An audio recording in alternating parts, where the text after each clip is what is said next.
ഇന്നേ രാവിലെ കാപ്പിക്ക് ഇടിയപ്പം ഉണ്ടാക്കാമെന്നാണ് വിചാരിച്ചത്. അപ്പം നോക്കിയപ്പോൾ മുറ്റത്ത് ഒരുപാട് ശംഖുപുഷ്പത്തിന്റെ പൂ നിൽക്കുന്നു. അപ്പം വിചാരിച്ചൊന്ന് കളറായിക്കോട്ടെ, ശംഖുപുഷ്പ ഇടിയപ്പം ഉണ്ടാക്കാമെന്ന്. നേരത്തെ നമ്മൾ ശംഖുപുഷ്പത്തിന്റെ ടീയും അടയും കുഴക്കട്ടയൊക്കെ ഉണ്ടാക്കിയിട്ടുണ്ട്. അപ്പം ഇന്നൊന്ന് ഇടിയപ്പത്തിലേക്ക് മാറ്റി പിടിച്ചതാണ്.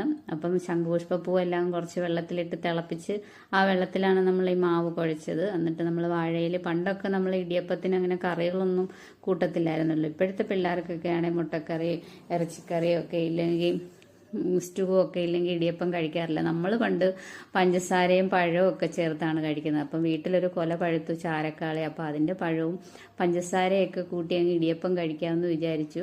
പക്ഷെ പിള്ളേർക്ക് അതൊന്നും ഇറങ്ങത്തില്ല. അപ്പം അവർക്ക് ഞാൻ വേറെ കറിയൊക്കെ ഉണ്ടാക്കിയിട്ടുണ്ട്. ഞാൻ ഇങ്ങനെയാണ് കഴിച്ചത്. പണ്ടൊക്കെ നമ്മളിങ്ങനെയല്ലേ കഴിക്കുന്നത് ഇടിയപ്പം. അപ്പം എല്ലാവർക്കും വീഡിയോ ഇഷ്ടപ്പെട്ടോ? ഇനി ഉച്ചക്കലത്തെ കറിയൊക്കെ ആയിട്ട് പിന്നെ വരാവേ.